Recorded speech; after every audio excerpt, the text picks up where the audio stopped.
চলতেছে, ধারাবাহিকভাবে চলতেছে। এই রাস উৎসবে অনেক আনন্দ হয়।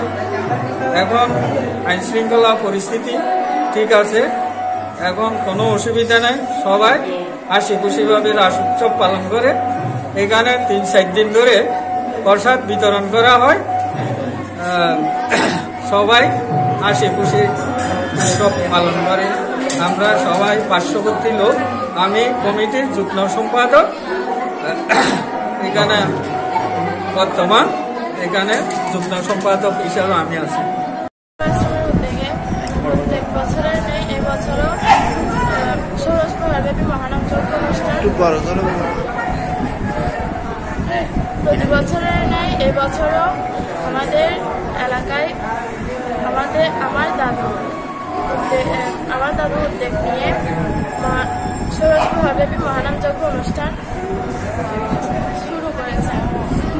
কালকে সাংস্কৃতিক অনুষ্ঠান হয়েছে, আজকে মহোৎসব, আজকে থেকে মহোৎসব শুরু হয়েছে। কালকে সহ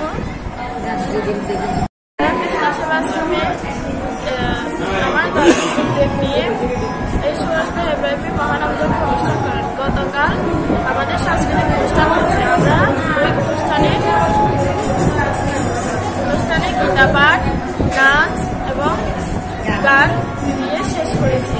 আজ থেকে 2 দিন ব্যাপী মহোৎসব,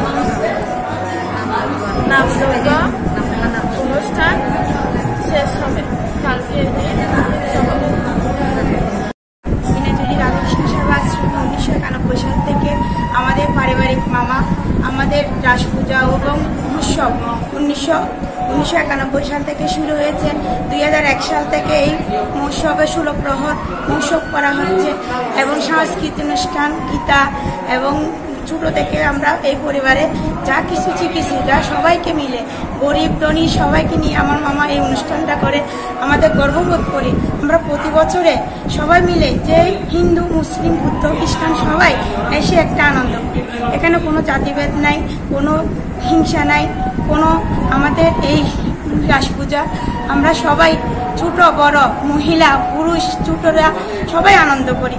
বিভিন্ন ধরনের সাংস্কৃতিক অনুষ্ঠানের সাথে সাথে আমরা গরিবদের যতটুকু পারে আমার মামা সহযোগিতা করে। আমাদের ছোট থেকে শিখছি আনন্দ কি জিনিস, উৎসব কি জিনিস, গরিব ধনী কোনো ভেদাভেদ থাকে না।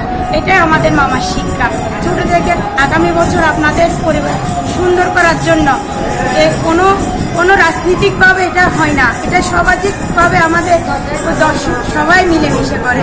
আমার মামা এই প্রতিষ্ঠানকে সুন্দর করার জন্য যতটুকু পারে উনি কোনো করে না, মানে দায়িত্ববোধ নিয়ে শুধু সবার মিলেমিশে থাকার জন্য করে। এটা ওনার ব্যক্তিগতভাবে কোনো হিংসা নেই। এটা আমাদের সবাইকে শিক্ষাটা দেয়, সবাই মিলেমিশে করলে একটা সুন্দর হবে এবং পারিবারিকভাবে টাকা পয়সা বড় কিছু মনে করে না। টাকা পয়সাকে উনি কোনোদিন প্রাধান্য দেয় নাই। সবার মিলেমিশে একসাথে আনন্দ করাটাই ওনার সব রাস পূজার সময় সবাইকে ডেকে বলে সবাই শুধু আনন্দ করবে এবং মিলেমিশে তাকে আমার উৎসবটা তুলে দিবে। আমরা মহিলা সম্প্রদায় এবং বড় ভাই ছোট ভাই একসাথে মিলে সবাই এসে এখানে যে অনুষ্ঠানটা করা হয় এখানে কোনো জায়গায় পাবে না। আমার মামা এটা আমার